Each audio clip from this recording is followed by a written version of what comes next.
Vous avez peut-être déjà remarqué qu'il y a de plus en plus de zones de gazon non tondues dans les espaces verts que vous fréquentez. Non, l'entretien n'a pas été botché, c'est vraiment le résultat qui était visé. C'est ce qu'on appelle la gestion différenciée de nos pelouses. Avant de vous expliquer un peu en quoi consiste ce type d'entretien-là, on va explorer un peu pourquoi les pelouses, c'est vraiment des types d'habitats qui sont aussi dominants dans nos espaces verts urbains. Créées initialement pour enjoliver les châteaux français au 17e siècle, les pelouses ont rapidement été adoptées par les aristocrates anglais, puis amenées en Amérique du Nord. C'était vraiment un signe de prospérité et de richesse d'avoir des pelouses parce que c'était très coûteux de les maintenir. Il fallait avoir beaucoup de bétail ou encore il fallait engager des ouvriers qui venaient couper l'herbe avec une faux.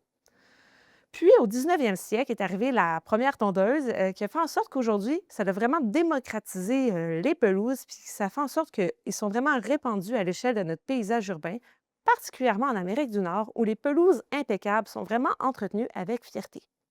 Qu'elles soient dans nos cours, en bordure de trottoir, en devanture de bâtisses, sur les terre-pleins ou dans nos parcs, les pelouses sont partout.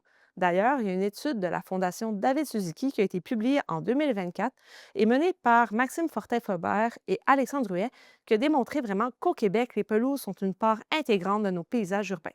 Les pelouses représentent 8 de la superficie totale de la ville de Sherbrooke, 13 de la ville de Saint-Jérôme, 15 de la ville de Laval et près de 20 de Montréal. Pensez-y, c'est colossal. Le cinquième de la ville de Montréal, incluant les bâtiments, c'est des pelouses. Ça démontre bien que les pelouses, c'est vraiment un type d'habitat qui est omniprésent dans les villes au Québec. Ces pelouses favorisent les usages récréatifs, mais offrent aussi d'autres services écosystémiques. Pensons à la régulation de l'eau, au rafraîchissement des îlots de chaleur urbains et bien sûr, on offre un habitat à la biodiversité. Cependant, nos pratiques d'entretien, souvent très intensifs, viennent contrebalancer ces bienfaits. L'utilisation de la tondeuse à essence, de fertilisants, d'herbicides, la surutilisation en eau, jusqu'à même l'implantation de pelouses artificielles.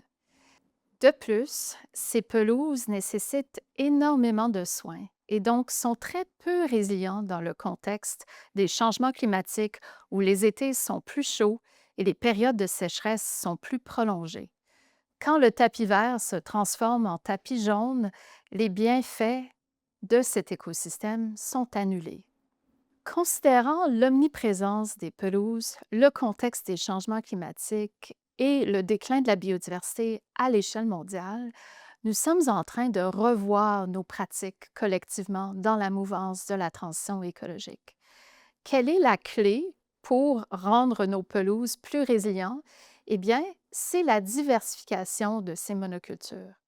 Bien sûr, on peut planter, ensemencer, mais c'est possible aussi de modifier nos pratiques de tonte afin de favoriser une régénération naturelle et diversification de ces écosystèmes. Par exemple, on peut permettre l'usage récréatif et tondre certains secteurs, mais dans d'autres secteurs, arrêter la tonte, c'est ce qu'on appelle la gestion différenciée des pelouses. C'est une solution simple et efficace pour soutenir la biodiversité et le fonctionnement de l'écosystème. Dans certains espaces verts de Montréal, on pousse même cette petite révolution au sein de notre gestion des pelouses encore plus loin. Depuis 2016, les piquettes, un troupeau de moutons, se promènent dans certains parcs de Montréal pour faire de l'éco-pâturage et on laisse les pelouses en gestion différenciée afin que ces bêtes puissent paître. La gestion différenciée et l'éco-pâturage, ça peut être aussi une méthode innovante, intéressante pour gérer nos pelouses, en plus d'avoir une mission d'éducation et d'égayer le quotidien des gens. Si ces nouvelles friches sont généralement établies dans des lieux qui sont moins utilisés par les citoyens, comme des terre-pleins ou des bordures de parcs, ou encore des lieux où c'est difficile d'entretenir les pelouses avec la machinerie, comme des terrains en pente, parfois, les zones non tondues vont carrément être mises à l'honneur au centre des parcs pour vraiment favoriser le contact des usagers avec la nature. Par exemple, dans le quartier de Rosemont-la-Petite-Patrie à Montréal, c'est plus de 20 des pelouses qui ne sont plus tondues par l'arrondissement. On parle ici de terrain public, bien sûr, mais ce n'est pas le seul arrondissement qui fait ça à Montréal. La plupart le font. Il y a d'autres acteurs de changement comme Hydro-Québec ou le Parc Jean-Drapeau qui vont vraiment aussi pratiquer la gestion différenciée. Ça fait carrément partie de leur nouvelle politique de gestion et d'aménagement de leur territoire. Quand on pratique la gestion différenciée, typiquement, une tonte est réalisée à la fin de la saison estivale, à l'automne, pour empêcher l'établissement des plantes ligneuses.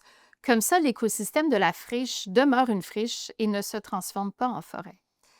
Quelles sont d'autres mesures qu'on peut instaurer afin d'accroître l'acceptabilité sociale? Eh bien, une, c'est de tondre des bandes de propreté le long des trottoirs ou des chemins qui donnent un message très clair aux personnes qui côtoient ces milieux que c'est un acte volontaire et pas juste un manque d'entretien.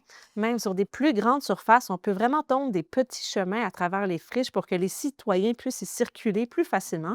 En plus, ça favorise leur contact avec la nature et le résultat peut vraiment être bucolique. Yo hubiera querido tener un corazón de escarabajo para perforar Une autre la mesure très efficace, c'est la signalisation. On peut installer des panneaux explicatifs qui permettent de comprendre pourquoi cette pratique nous aide à soutenir la biodiversité et favoriser le fonctionnement des écosystèmes. Ce qu'il faut comprendre, c'est que la gestion différenciée, ça se fait autant sur des petites surfaces que des grandes surfaces. À l'échelle du paysage, nous proposons une cible de 30 des pelouses en gestion différenciée. Ça ferait écho aux cibles mondiales de la conservation. Et si possible, même maintenir ces friches-là dans le temps, parce que nos propres projets de recherche ont démontré que oui, quand on réduit l'attente, on a des effets bénéfiques à court terme sur notre écosystème, mais nos effets à long terme sont encore plus bénéfiques. Donc, de maintenir les friches dans le temps, c'est vraiment gagnant. Qu'attendez-vous pour être un acteur de changement?